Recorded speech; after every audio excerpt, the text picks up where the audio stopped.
Ayan na ang ating puchero, guys. Ayan, kakain ng aking anak. Naku, napakasarap nito, guys. Walang bero. Talagang napakasarap niya, guys. My God. Dahil sa sobrang lambot, humiwalay ang kanyang laman sa butuba. Ayan ang ating puchero.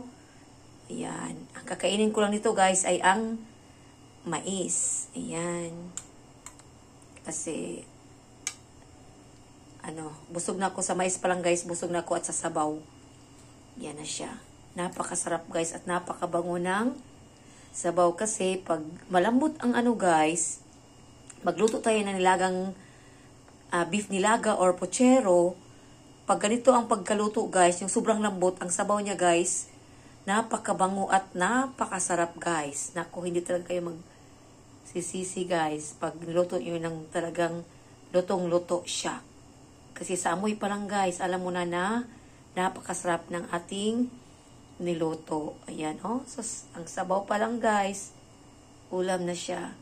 Ayan. Pero ang kakainin ko lang ngayon, guys, ngayong gabi ay ang mais. Ayan, oh. So, kalamig yun, ani.